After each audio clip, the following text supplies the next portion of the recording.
할렐루야. 오늘 요한일서 말씀 2장 12절에 17절 말씀을 가지고 신앙인들의 성숙이라는 제목의 말씀을 가지고 말씀을 전하겠습니다. 신앙이 된다는 것은 여러 가지로 말씀드릴 수 있지만 신앙이 된다는 것은요, 주님이 원하는 사람이 된다는 것입니다. 여러분, 예수님이 원하는 사람입니까? 아니면 예수님이 원치 않는 사람입니까? 예수님 모르는 사람을 사랑하는 것이 아니라 예수님이 사랑하는 사람도 있고 예수님이 싫어하는 사람도 있어요. 예수님이 싫어하는 어떤 사람입니까? 예수님이 싫어하는 아마도 죄인이라고 생각할지 모릅니다. 그러나 예수님이 싫어하는 사람은 죄인이라고 보다는 죄가 없다고 생각하는 사람들을 가장 싫어한다라는 거죠. 예수님은 오히려 죄인을 불쌍히 여기시고 도와주려고 하셨습니다. 그러나 자기 죄를 모르고 살아가는 사람, 난 죄가 없다고 생각하는 사람, 그 사람을 싫어하십니다. 왜냐? 의존자이기 때문에 그렇습니다. 또 조금 배우고 스스로 지혜 있다고 자기를 드러내는 사람, 교만한 사람을 주님은 싫어한다라는 거죠. 여러분, 또 재물을 가지고 가는 사람들을 멸시하고 우쭐대는 사람을 싫어하십니다. 이런 사람들과 이렇게 뭐라 했습니까? 소경아, 해처럼 무덤이다. 외식한 자들이다라고 주님이 책망을 하셨습니다. 그럼 예수님이 좋아하는 사람은 어떤 사람입니까? 예수님 믿음을 가진 사람을 좋아하셨는데 어떤 믿음을 가진 사람을 좋아했느냐? 순수한 믿음을 가진 사람들을 예수님은 좋아하셨다는 거죠. 베드로가 여러분 얼마나 많이 실수를 합니까? 예수를 부인하고 예수를 저주하고 베드로는 수제자였는데 어떻게 예수를 부인할 수가 있겠습니까? 어떻게 예수를 저주할 수가 있겠습니까? 근데요, 그 실수, 그는 허물 있었지만 그는 순수한 마음을 가지고 주님을 따르는 마음을 가졌습니다. 그리고 주님은 겸손한 믿음을 가진 사람을 좋아하셨습니다. 아무리 지식이 있어도 어린애같이 주님을 배우려는 사람을 주님은 좋아하셨습니다. 왜냐하면 이런 사람들은 주님을 배우고 나이에 가면 갈수록 예수님을 닮아가기 때문입니다. 그래서 가장 그 높은 목표가 무엇입니까? 주님을 닮아가는 것입니다. 이것이 그리스도의 성숙입니다. 우리 주님의 성도들은 모든 신앙인들을 하면 할수록 더욱더 성장하여 주님을 닮아갈 수 있기를 주님의 이름으로 축원합니다. 할렐루야. 첫째로 신앙으로 성숙하려면 성숙하려는 목표를 세워야 한다는 거죠. 많은 사람의 경우 인생을 살아가되 목표도 없이 목적도 없이 소원도 없이 살아가는 사람들이 많이 있습니다. 그러나 신앙인은요, 항상 미래에 대한 목표를 가지고 살아간 자들입니다. 목표가 없으면 성장도 없습니다. 여러분, 어떤 목표도 없다면, 도전이 없다면 오히려 한 가지 일에 도전을 해야 된다는 거죠. 목표가 없는 인생은 무의미합니다. 현대는 자신의 삶과 인격에 대해서 반성하지 않고 목적을 잃은 채로 살아갑니다.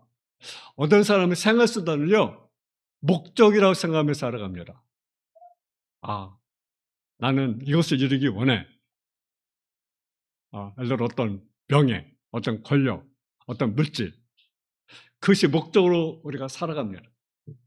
그런데 그것은 생활 수단이지 긍정 목적은 아닙니다. 근데 우리는 그것이 마치 목적인 것처럼 살아가는 많은 사람들을 우리가 볼 수가 있습니다. 여러분의 삶의 목적은 무엇입니까? 신앙인으로서 아무런 목적이 없다면 여러분은 결코 변화와 성숙이 없었을 것이고 주님이 원하실 때 열매가 없이 뿌리가 이제 말라버린 무화과 나무가 될 것입니다. 오늘 말씀을 통해서 신앙인들에게 도전합니다. 요한은 신앙인들 중에서 오늘 뭐라고 말씀합니까? 아이들아, 아비들아, 청년들아 라고 말씀합니다. 그래서 오늘 본문에 보면 자녀들아, 아비들아, 청년들아, 아이들아 이렇게 오늘 본문에 말씀하잖아요. 그래서 20절에는 자녀들아, 13절에 보면 아비들아, 또 청년들아, 또 아이들아 이렇게 말씀합니다. 여러분, 죄가 무엇이라고 이겨집니까? 여러분 로마서에 보니까 모든 사람이 죄를 범했음에 하나님의 영광에 이르지 못하더니, 죄란 하나님과 이르지 못하는 것입니다. 인간은 하나님의 형상으로 지어졌는데 인간답지 못하게 하나님의 형상을 세워지 못하게 살아간 것이 바로입니다.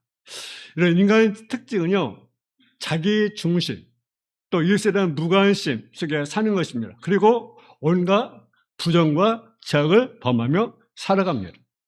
근데 이런 죄값이 무엇입니까? 죄값은요, 멸망이라는 거죠. 근데 예수 믿으면 용서를 받습니다. 우리 화목제물이신 예수님 그리스도의 십자가 공로로 우리의 죄는 모두 사함을 받습니다. 그리스도인들은 나의 모든 죄는 이미 용서받았다는 사실을 우리가 믿어야 된다. 또한 자녀이면 예수님을 믿자마자 하나님을 아버지로 알게 됩니다. 예수님 우리의 죄를 용서할 뿐만 아니라 우리가 하나님의 자녀가 되게 하셨습니다. 여러분 예수를 하나님의 자녀로 믿으면 하나님께 부탁을 드릴 수가 있습니다. 여러분 만일 자녀들이 커서 옷을 입고 또 내 마음대로 들어와서 공부를 합니다. 그러면 이제는 내 자녀가 그만큼 컸구나라고 우리가 생각하고 부모는 개견스럽게 생각합니다. 여러분 우리가 하나님 앞에 나갈 때 어떤 절차를 따지는 것이 아닙니다. 절차가 필요 없습니다. 왜 그렇습니까? 하나님이 우리의 뭐가 됩니까? 아버지가 됩니다. 그러니까 자녀는 언제든지 아버지 집에 갈 수가 있는 거죠. 왜? 자녀니까. 남이라 한다면 아버지 집에 아무나 올 수가 없는 거죠. 근데 자녀는 부모 집에 아무 때나 갈 수가 있는 거죠. 아비들이 이원을 말합니다. 아비들아, 내가 너에게 쓰는 것을 너희가 태초로부터 계신 일을 알았으며. 여러분 알고 있는 하나님은 어떤 분입니까? 하나님은요, 태초부터 계신 분이십니다. 그 하나님은요, 창조주가 되십니다. 여러분 뭐가 됩니까? 여러분은 피조물입니다. 근데 우리 인간을 어떻게 지었습니까? 인간을 흙으로 지었습니다. 근데 인간에 뭘 우리가 부어서 생명을 부어서 산령을 이었습니다. 그리고 인간을요, 지었을 때 하나님 형상대로 우리가 지음을 받았습니다. 근데 인간의 범죄함으로 인해서 뭘 잃어버렸습니까? 하나님 형상을 잃어버렸습니다. 이것을 회복해야 합니다. 그 하나님은요, 시작도 없고 끝도 없는 분, 영원하신 분이십니다. 우리 하나님은 항상 계시고 항상 계실 뿐입니다. 하나님은 결코 실수하지 않습니다. 실패가 없으십니다. 이 진리를 확실하게 믿어야 됩니다. 또 청년 요한은 말합니다. 너희 청년들아, 내가 너에게 쓰는 것은 너는 악한 자를 이겼습니다. 하나님이 사용하시려면 예수 안에 강해야 된다는 사실을 우리가 아셔야 됩니다. 그래서 청년이면 하나님의 말씀을 마음속에 우리가 많이 간직해야 됩니다. 우리가 강한 자가 되려면 어떤 자가 되어야 됩니까? 말씀을 읽고 묵상을 해야 됩니다. 그래서 말씀을 우리가 읽고, 말씀을 내가 늘 듣고, 말씀을 늘 지켜, 내가 은혜의 강한 자가 되어야 됩니다. 내가 약하면요, 마귀의 밥이 되는 거죠. 우리는 영적으로 싸움을 하는 자입니다. 우리 싸움, 혈과에 관한 싸움이 아니라 악한 영들과에 관한 싸움입니다. 그러다 우리는 강한 자가 됩니다. 그러니까 어떻게 되면 무장입니다. 무엇으로? 말씀과 기도로 우리가 무장을 해야 합니다. 두 번째로 신앙을 성숙하려면 성숙의 장애인이 무엇인지를 알아야 됩니다. 우리 15절을 한번 같이 봉독하겠습니다. 15절, 16절입니다. 시작. 이사야 세인 것들을 사랑하지 말라. 눈의 세상을 살아가면 아버지의 사랑이 그 안에 있지 아니하니 세상이 모든 것이 육신의 정욕과 안목의 정욕과 이생의 자랑이니 다 아버지께서 온 것이 아니요 세상으로부터 온 것이다. 아멘. 우리가 성장하는데 장애가 있습니다. 그것이 뭐냐면 세상이라고 하는 거죠. 세상. 세상이 우리 성장의 장애라는 거죠. 그러니까 우리는 세상을 사랑하면 안 된다라는 거죠. 세상을 사랑하면 우리가 성장이 뭡니까? 장애가 된다. 장애물이 된다라는 거죠. 신앙의 세계는 한 가지 원칙이 있습니다. 그것은 하나님과 세상을 동시에 사용할 수 없다라는 사실이죠.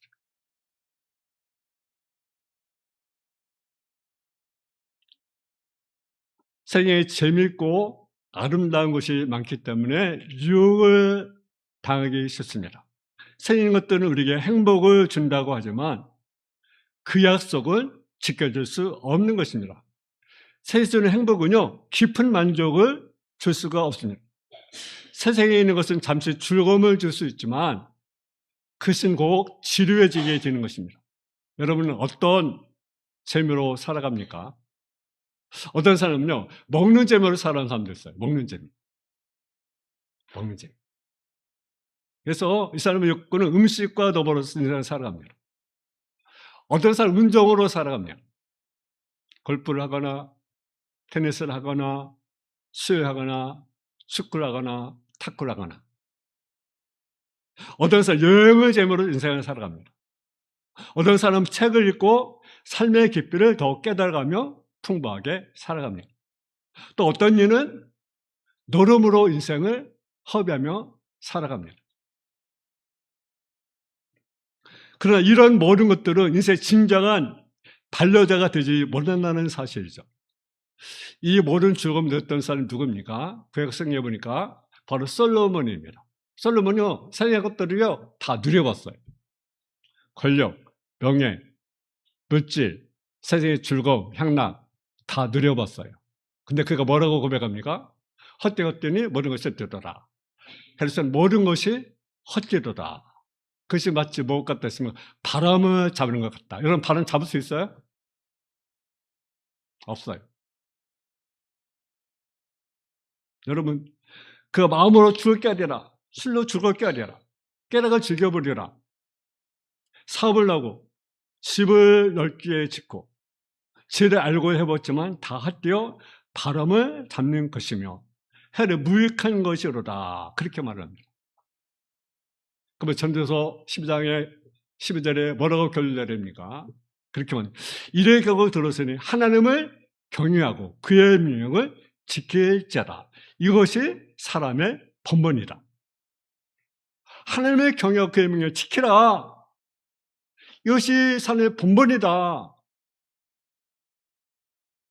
그러면서 하나님은 모든 행위와 모든 은밀한 일을 선악간에 심판하시리라. 여러분의 행위, 여러분의 모든 것들 하나님이 언젠가 만들 심판한다라는 거죠. 세상의 즐거움을 유혹하지 못하게 해야 합니다.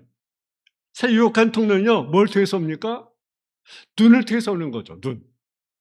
인간의 죄를 빠지게 하는 목적은 아담과 하와를 공개될 사람은요, 육신의 정욕과 안목의 정욕과 이생의 자랑으로 그들을 유혹했어요. 여러분, 선악과를 봤을 때 어떻게 했습니까? 선악과를 보니까 먹음직도 하고 보암직도 하고 지혜롭게 할 만큼 탐스러워 보였어요. 할렐루야. 먹음직,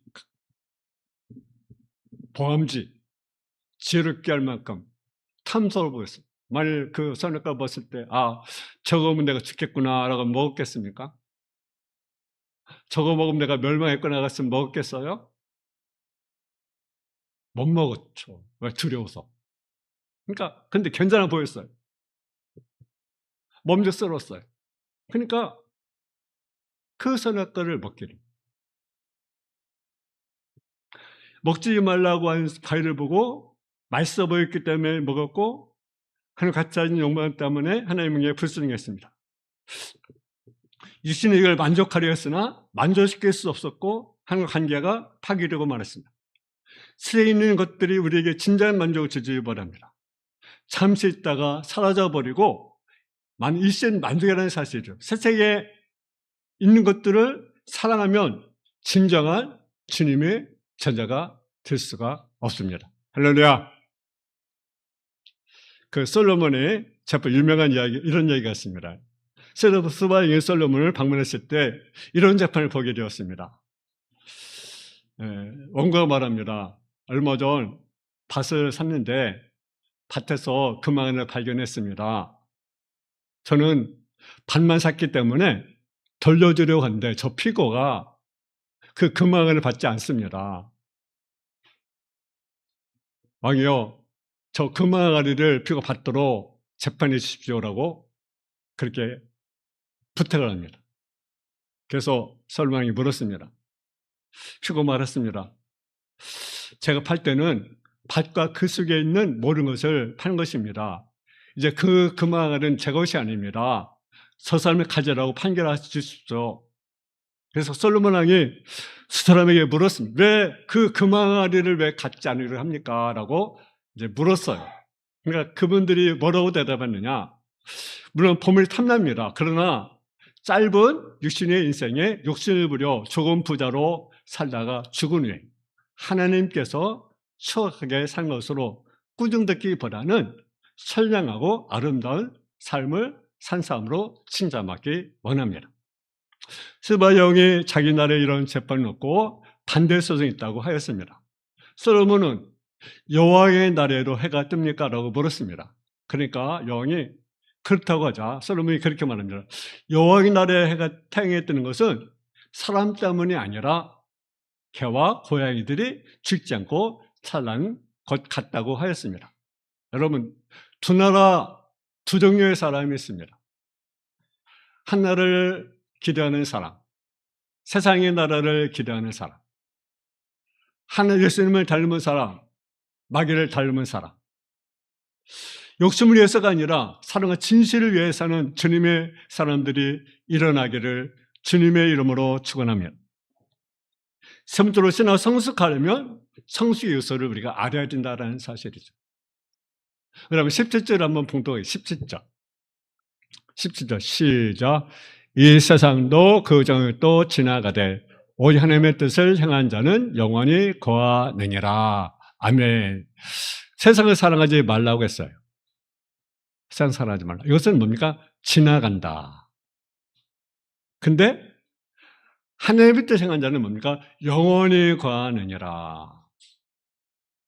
이 세상도 저것도 지나가지만 하나님의 뜻을 행한 자는 영원히 거한다. 이 세상과 그 속에 있는 정욕적인 요소들을 세상과 함께 사라져버립니다. 그러나 이것이 없다고 쫓아다니는 사람은요, 결국 이런 것들과 함께 자취로 없이 사라지게 됩니다. 예수 믿지 않고 하나님을 사랑하지 않아 구원에 이르지 못한 사람들의 삶은요, 무엇 같으냐? 안개와 같다라는 거죠. 구름과 같다라는 거죠. 오히려 하나님만 섬기며 하나님께 영광을 위해 사는 사람만이 영원한 삶을 우리가 살며 예수님을 닮아가게 되는 것입니다. 여러분, 우리는 신앙이 어떤 유형의 사람인지를 알아야 됩니다. 여러분, 예수님을 했던 여러분 마르다와 마리아가 있습니다. 근데 예수님이 그 집을 방문했을 때 마르다는 분주하게 음식을 막 준비합니다. 근데 마리아는 예수님 앞에 앉아서 열심히 예수님 말씀을 듣습니다. 그러니까 마르다는 예수님에게 좀 더 달라고 그렇게 하니까 누가 더 좋은 선택을 말씀합니까? 마리아가 마르다보다 더 좋은 편을 선택했다고 말을 합니다. 왜 그렇습니까? 겉으로 보면 마르다는 더 신앙생활에 열심인 것 같습니다. 부지런한 것 같습니다. 저범이. 그럼 주님이 원하신 것은 뭐냐? 마리아의 신앙태를 원하셨습니다. 마리아의 신앙태는요, 신앙의 기본성을 보여줍니다. 여러분, 그것이 무엇입니까? 첫째는요, 주님 발 앞에 엎드리는 것입니다. 할렐루야. 주님 발에 엎드리는 것이 무엇을 의미합니까? 이것은요, 예배를 말합니다. 예배. 우리가 물론 손님을 대접할 수 있습니다. 음식을 접대할 수도 있습니다. 봉사할 수도 있습니다. 근데 저희가 무엇입니까? 예배라는 거죠. 한번 다시 예배. 예배라는 거죠. 예배가 중요하다는 거죠. 봉사하는 것보다 예배가 중요하다. 예배. 그러니까 예수 말에 엎드려야 됩니다. 예배라는 거죠. 예배가 우선제라는 거죠. 둘째는요, 성경 읽고 배우고 묵상하는 것이 순종하는 것입니다. 즉 마리아처럼 제 말씀을 경청하는 것이라는 거죠. 경청하는 거예요. 여러분 예배 여러분 전심을 다해야 합니다. 아니면 신앙생활에도 분절하고 열매가 없어요. 여러분 우리는 어떤 모습입니까? 내가 봉사한다고 예배를 등하냐고. 우리 그러지 않습니까? 예배의 우선입니다. 봉사보다도 은시 접다는 것보다도 더 중요한 뭐냐? 예배가 우선이라는 거죠. 우리는 예배가 죽은 예배가 아니라 산 예배, 영적 예배, 우리의 중심을 다하는 그런 예배를 드려야 된다는 거죠. 여러분 가운데 변화 성수를 원하는 분이 있을 것입니다. 그러면 주님 앞에 나가야 합니다. 주님 앞에 나가야 합니다. 우리는 무엇이 우선입니까? 봉사? 무엇이 우선? 예배가 우선입니다. 여러분 주를 만나기 원하십니까? 이른 아침 사람 만나기 전에 성경을 펴놓고 성경 읽고 기도하며 묵상의 삶을 살아가길 바랍니다. 여러분 하루가 시작할 때 여러분 무엇을 먼저 생각합니까? 하루 시작 무엇으로 먼저 내가 시작을 합니까? 여러분 말씀을 따라 사는 삶이 무엇입니까? 여러분 첫째는요, 모든 사람과 관계를 주님께 하듯 살면 되는 것입니다. 부모님, 부부, 자녀, 이웃을 모두 주님께 하듯 사랑과 온유와 정성으로 해야 합니다. 그 사람 천국 경험하게 될 것입니다. 두 번째는 모든 물질을 사용함에 있어서 주님의 것으로 인정해 준다라는 거죠. 모든 것이 주님께 속한 것이 말고 수종에 다루고 또 내 것으로 여기지 않고 나눌 수 있어야 된다는 거죠. 그리고 셋째는 모든 일을 주님의 일을 하듯 해야 된다는 거죠. 어떤 직업에 종사하다 진실과 충심으로 누구를 하듯 해야 됩니까? 주님의 일을 하듯 해야 됩니다. 여러분이 직장에서 어떤 모습 일을 합니까? 이것이 주님의 일이다. 아니면 이것이 내 일이다. 아니면 내가 직장하니까 어쩔 수 없이 하니까 마지못해 내가 일을 한다. 어떤 모습을 가지고 일을 합니까? 주님이라 한다면 어떻게 날 보실 것인가? 주님이라 한다 어떤 모습으로 이 모습을 볼 것인가? 저도 직장에서 아르바이트를 해봤거든요. 몇 년 이렇게 했는데 학교 다니면서 제가 이제 일을 이렇게 이제 하잖아요. 근데 똑같은 일을 하면서 어떤 사람은요, 이렇게 똑같은 일을 할 때 제가 그런 생각했어요. 이제 얘를 생산한다. 제품을 얘를 생산한다. 근데 열심히 일을 하면 예를 들어 한 20개를 이제 생산할 수 있어요. 근데 대부분 사람들 그렇게 안 하더라고요. 한 10개? 또 어떤 사람은 한 7개 정도 생산할 수 있는 사람. 그런 사람이 대부분인 것 같더라고요. 그러니까. 여러분, 만약 그것이 내 일이다 하면 우리는 어떻게 하겠습니까? 최선을 다할 거 아니겠어요? 최선. 남이 안 보니까? 그 사람이 안 보니까? 적당히 하면 되겠습니까? 여러분, 우리는 청직입니다. 청직이. 우리는 관리자. 어떤 주인의 것을 관리하는 것이 아니라 누구의 것을 관리하는 청직입니까? 주님의 것을 관리하는 청지죠. 이럴 때 이것이 내 일이다. 또 하나의 개념은 이것은 또 주님의 일이다. 이런 식을 가지고 일할 수 있기 바랍니다. 여러분, 신앙생활을 하면 할수록 누구를 닮아야 될 것입니까? 주님을 닮아가야 합니다. 우리의 직분은 여러 일이 있을 수 있습니다. 그러나 내적인 축복보다 중요한 것은요, 내적인 것입니다. 성도의 최고복은 무엇입니까? 그리스도인처럼 되는 것입니다. 그리스도인처럼 되는 것입니다. 참 그리스도인이 되는 것입니다. 우리 목표는 예수님이십니다. 예수님을 닮고자 예수님의 목표를 삼고 우리가 나가야 된다라는 거죠. 그리고 성숙을 지향할 세상 삶을 버리고 말씀을 따라감을 통해서 우리가 주님을 닮아가는 저 여러분의 삶이 되어지기를 주님의 이름으로 축원합니다. 하나님 아버지 하나님, 은혜와 사랑을 감사합니다. 우리가 우리 신의 적도 성장해 나가고 성숙해 나가고 그래서 장성불량까지 성해 나가는 삶의 모습이 되게 하여 주옵소서. 예수님의 이름으로 기도했습니다. 아멘.